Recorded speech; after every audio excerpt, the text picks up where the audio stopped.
Hello. My name is Jocelyn. In this video, I'm looking at Super Bowl 2026 artists and just listening to whether they sang live or not.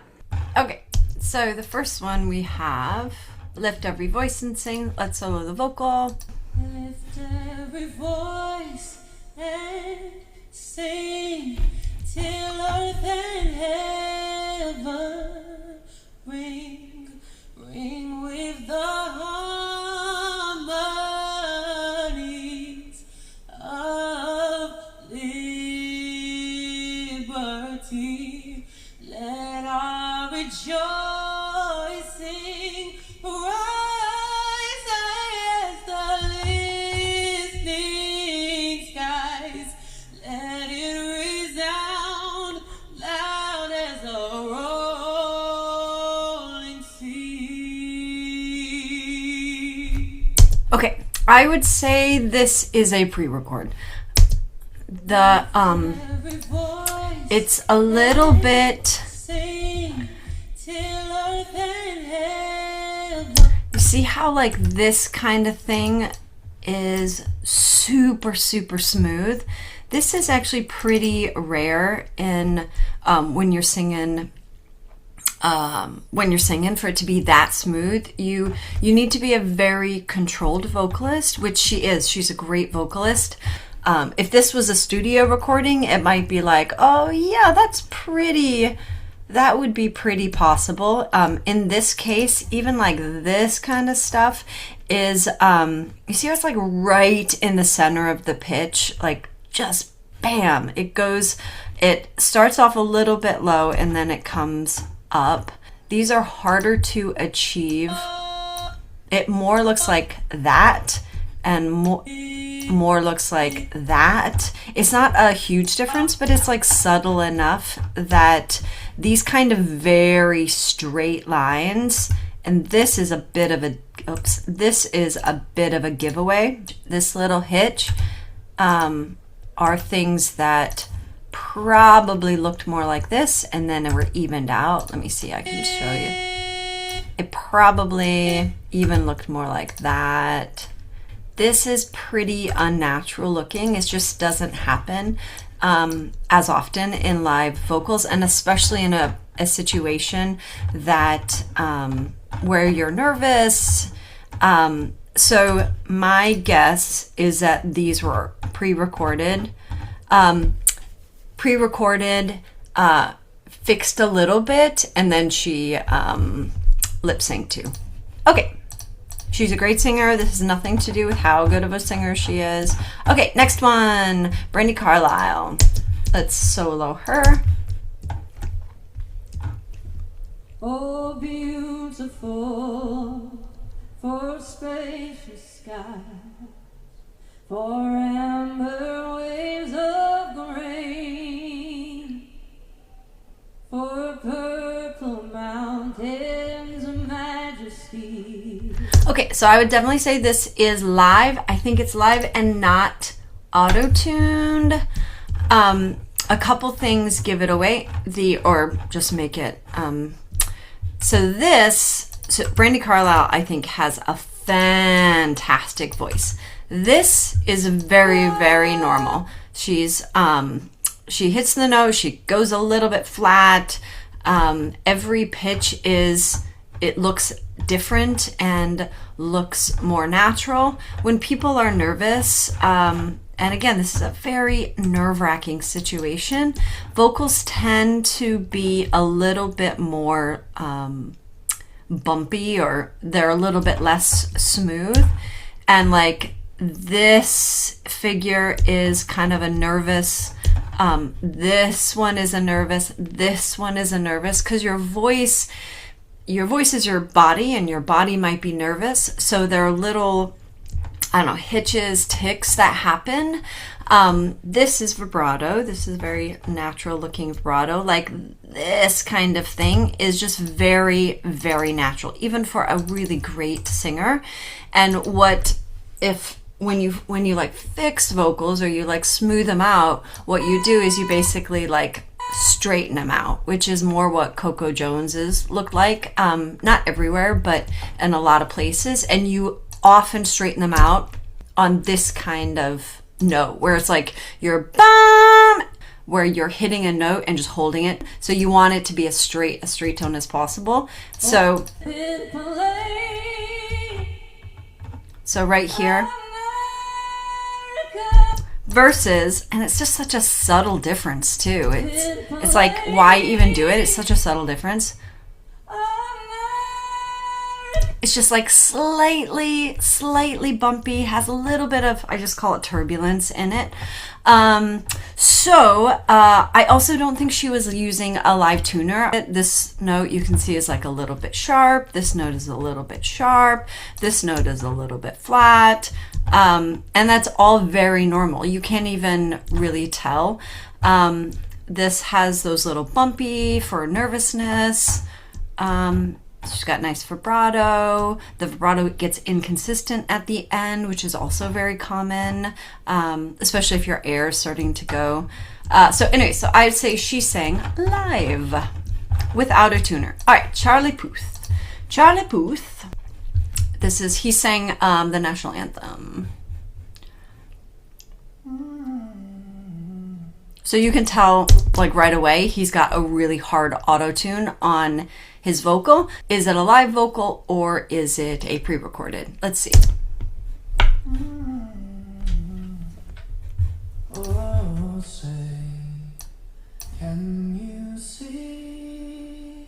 Okay, so I would say it is live, because he sounds a tiny bit nervous. And even though you have a hard auto tune, the shakes still come out. And you can look at that. That is a hard auto tune. Look at that. It looks like a computer program. Okay, so if we go back to the beginning, this program, just FYI, often takes things and jumps them the octave. It does weird stuff with it. All right, so here's his first little, oh say, can you see?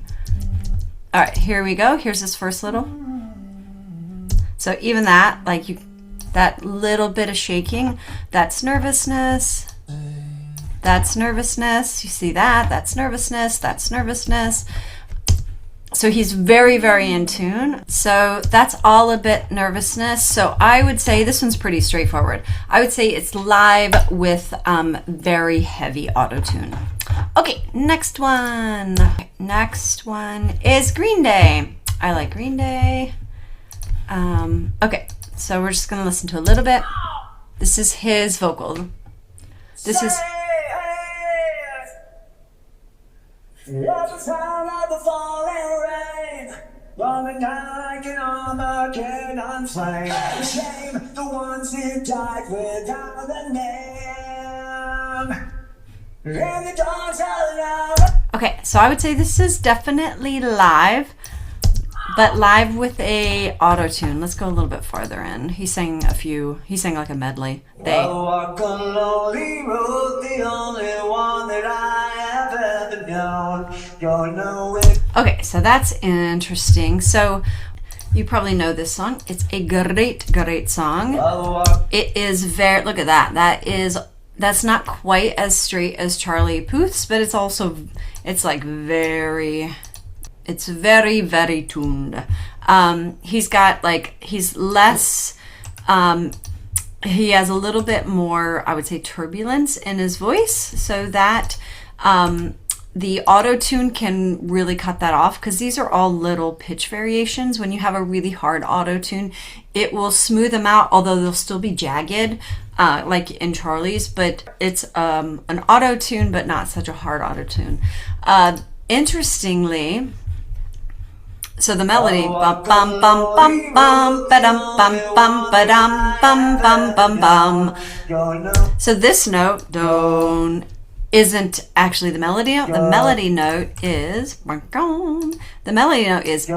bum bum bum bum. You know, and what a live auto tune does is it defaults to the closest chromatic step. So if here's the note that he was supposed to sing, so this is, let's say, the F, and here's the E underneath it, the half step, the chromatic step below it.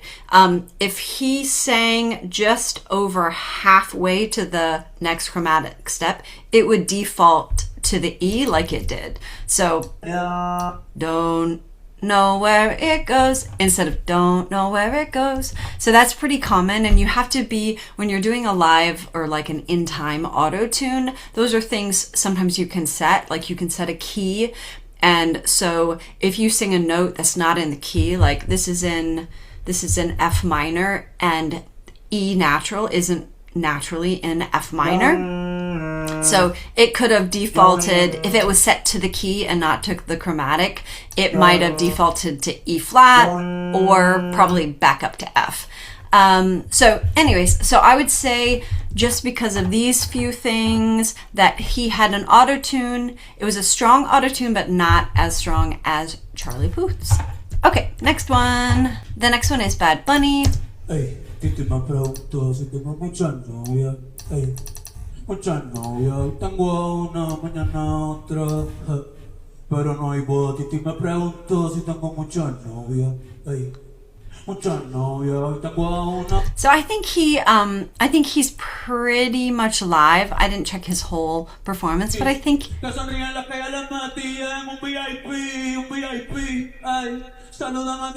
yeah, I think it sounds very live. There's lots of like pitch variation, and you can hear his breath.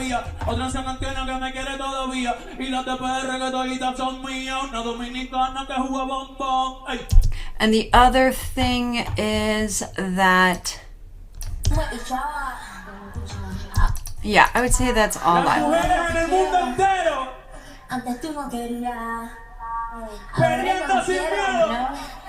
Okay, yeah, I would say that's similar. All right, let's go to Lady Gaga's performance. She is great. I think she's a great singer.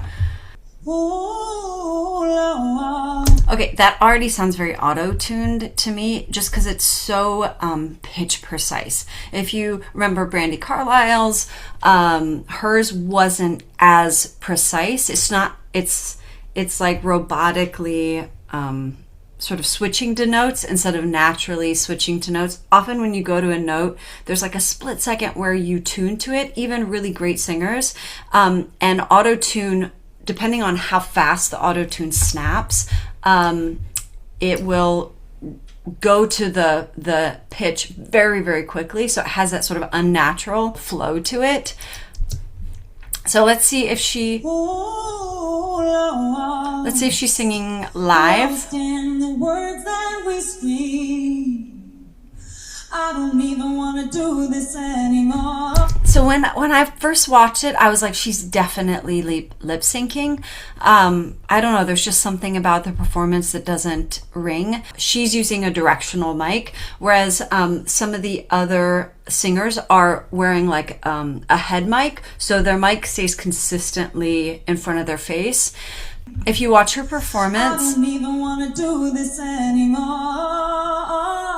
'cause you already know what you... She moves a bit away from the mic and she turns, which is what you do live, but you usually can hear subtle changes in the tone and the direction that sort of mimic where you go. So a directional mic, the hotspot is like right in the middle. So to get a really good vocal, you need to stay really like smack dab in the middle of that mic. The other thing about her vocal,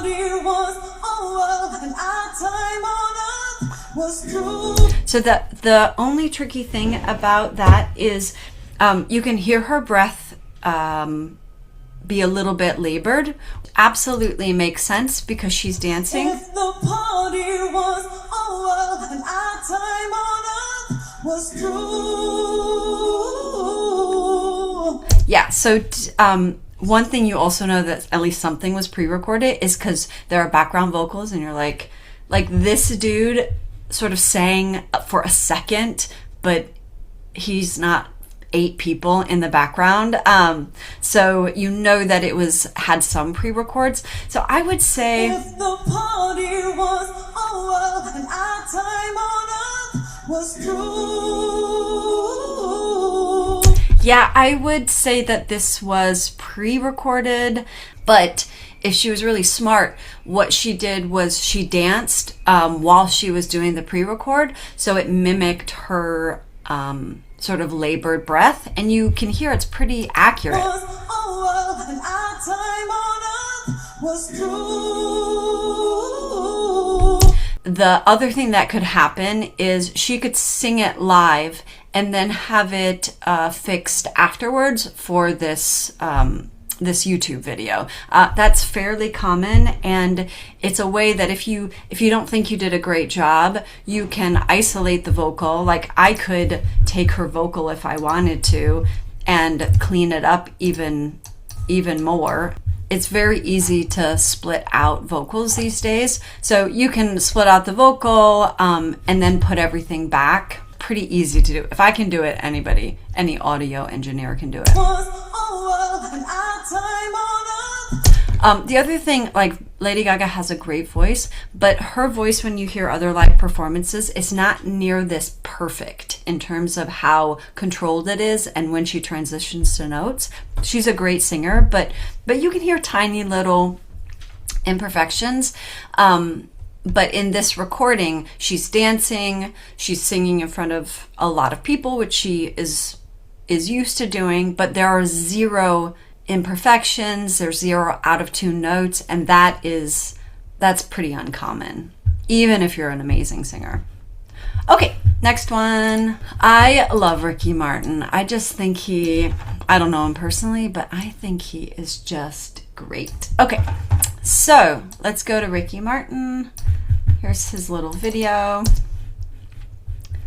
Here's his vocal. Quieren quitarme el río y también la playa. Quieren el barrio mío y que abuelita se vaya. No, no, suelte la bandera. Okay, this is definitely live. I think live without any sort of tuner. Y olvide el relied, que no quiero que hagan contigo. You see how he also has a directional mic and it's like bam, right in front of his mouth. Y olvide el relied, que no quiero que hagan contigo lo que le pasó a Hawái. No, no, suelte la bandera. You can hear his breathing. His breathing exactly matches what he's singing. Contigo. I love it.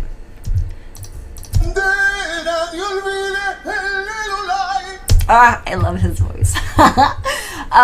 Okay, so yeah, so I don't even need to check it. It's totally, you can hear like little inconsistencies, but it's 100% in my opinion live and without a tuner on it. I think that's everybody. I hope this was interesting. The thing about singing in this situation, I think, I've never sang in front of a million people, is that it's understandably nerve-wracking. There are lots of reasons to do pre-records or to have live tuning on your mic, and there's no shame in it. It's interesting to see who chooses to do that and who doesn't. Most of the time, if you're dancing, you definitely want to do it because it's not going to be that great of a vocal performance. Or if you have any insecurity about being nervous, that's one way to really control the performance.